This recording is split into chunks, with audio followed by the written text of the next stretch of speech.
I will take it. Caller on line 1, Michael Regan. How you doing? Michael Regan, how can I help you? Oh, this is Alan. Yeah, hey, first of all, let me plug you, Alan LaBelle. You are right on time, and your topic, my third topic of the day, is long-term care, a vital piece of the retirement puzzle. Now, I sell insurance. I get good grades on my tests, get all my CE credits. Gene and I are as smart as we can be. But not for nothing, I always like to give credit to people that are experts in the field. Alan LaBelle is the long-term care sales executive for the Northeast Region long-term care insurance company at CRUMP, who I use on a regular basis.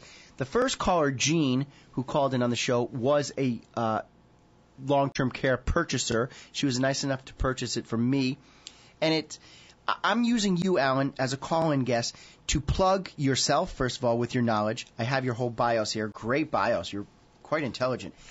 And to make sure you let my listeners know what types of long-term care products.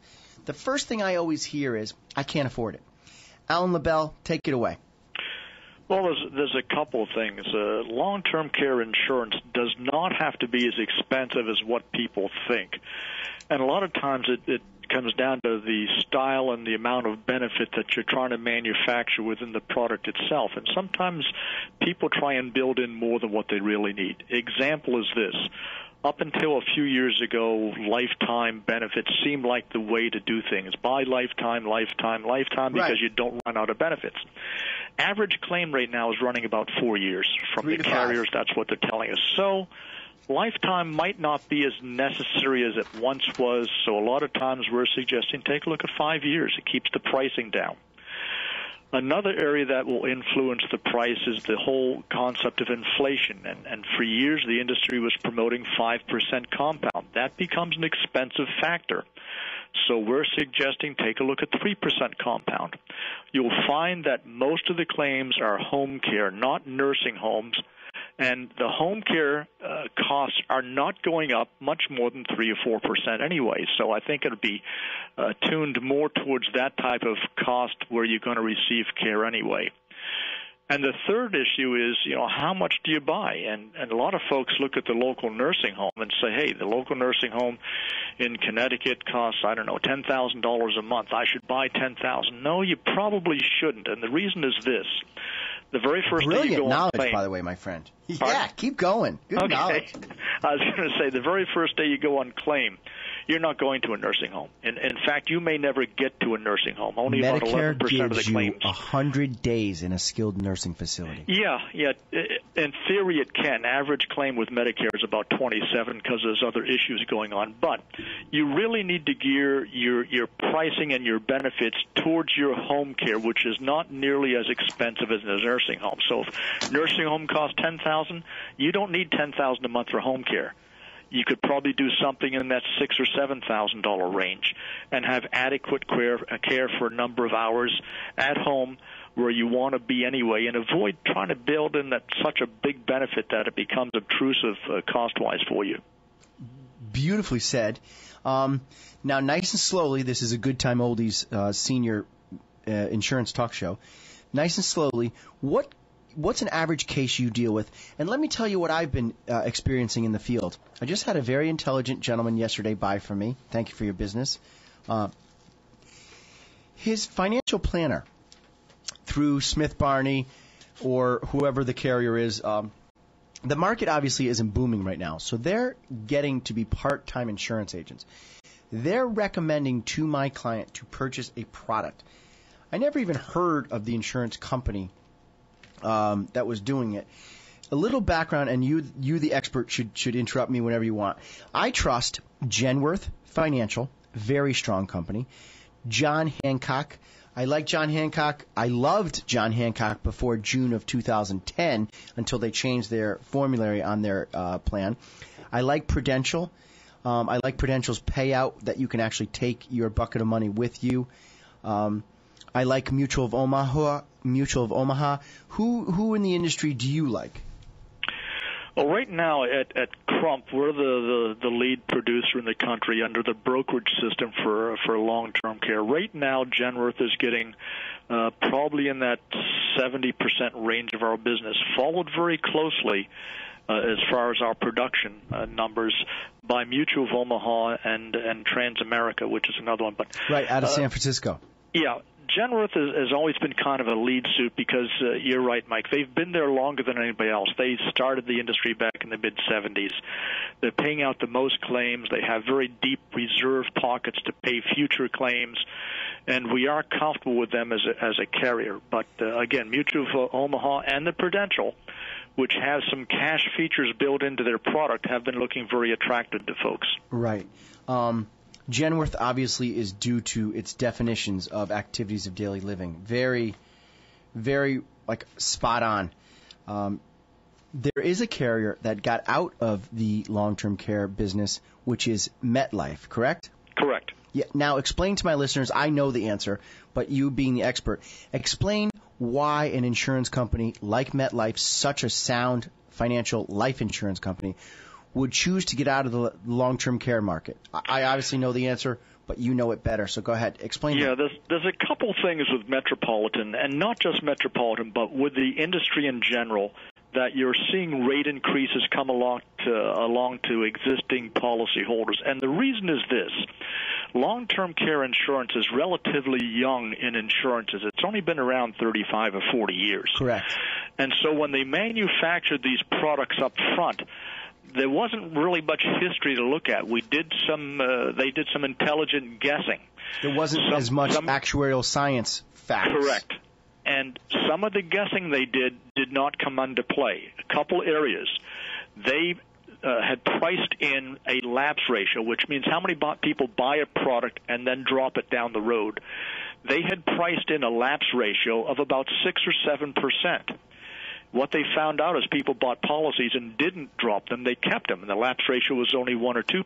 So that meant more claims were on the books than they had figured. Second thing was they priced in that they were going to be earning 6 or 7 or 8% on their investment money, which, again, in today's economy, is not happening. Certainly. So that becomes an additional factor.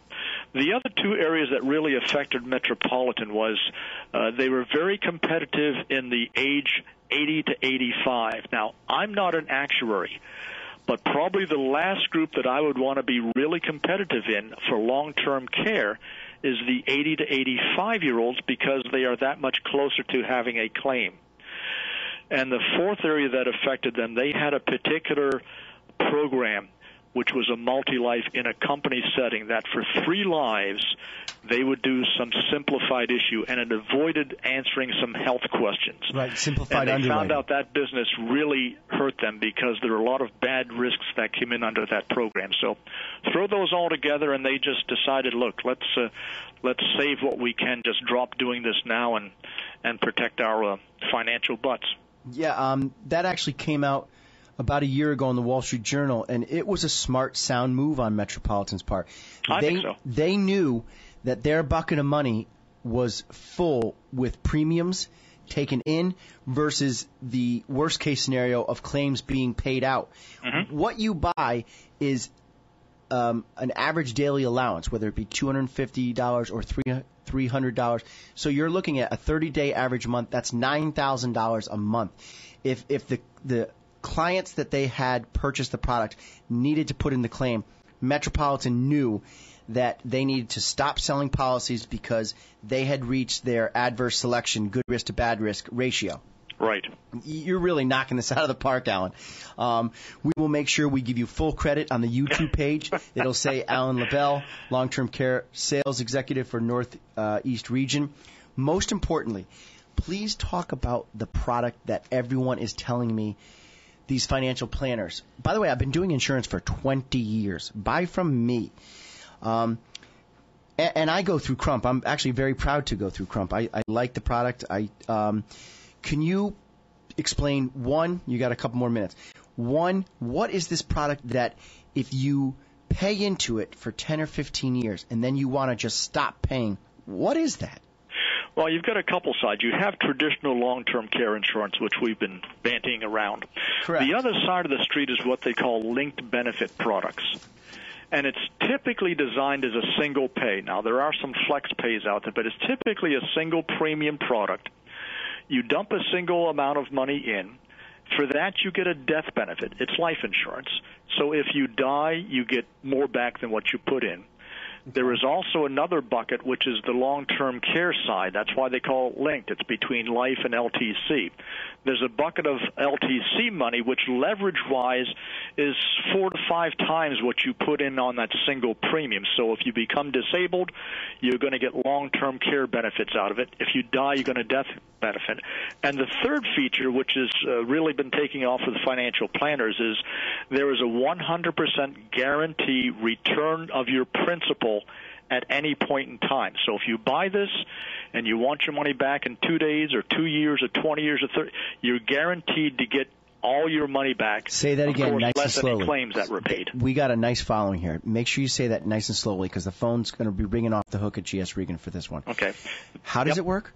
It's a 100% guarantee return of your principal, the premiums that you put in, at any point in time. Reduced, of course, by any claims that you've had. Sure. I mean, if you put in $100,000, you got $50,000 out in benefits, you're only going to get $50 back. But that's insurance. If you have this for 2 days, 2 years, 20 years, and you want your $100 back or whatever you put in, you got it. Well, all right. Now, Dr. Bill Pizzuto at UConn came up to me at a luncheon the other day, and he explained to me that he wanted me to give an open forum. I'm going to bring you in. What type of products do you and I sell through CRUMP? We sell individual as well as group to businesses, correct? Correct. And kind of group is a little bit of a misnomer because people think of like group medical, group life. What we typically use in these group setting is the individual long-term care product. In a group setting, we call it multi-life. Multi-life policies. Yes. Correct. Okay, explain that to my listeners. It's the same product anybody would buy on the street, but they get a discounted price because it's coming through a group. And depending on the group, depending if there's an employer paying for it or enough participation, sometimes carriers may offer what they call simplified underwriting, which are fewer questions, fewer knockout questions, and everybody would come into the plan as standard as long as they can pass these questions. Sure. Instead of 5 pages of questions, it's 2 or 3. Just, yep. You know, in a sense, you're catering more to we're getting more bodies. We can. Correct. Okay. First of all, Alan LaBelle, I cannot thank you enough. It's L-A, capital B-E-L-L-E in French. That's correct. Makes me look taller. The beauty in French. That's correct. Oui. Over the phone and the radio, I'm extremely good looking. Alan, you rock. You are killing it. I will make sure I send you the link, and I will make sure I include you in the whole Medicare and You roundtable. You are the long-term care expert, and it's a lock. Thank you so much for your time. All right, you're done with me? I am. Have a great afternoon. Thank you very much. Thank you for your time. All right. We're going to take another break. Producer Nick is going to take the YouTube page at the top of the hour. We're going to take a break and plug the sponsors.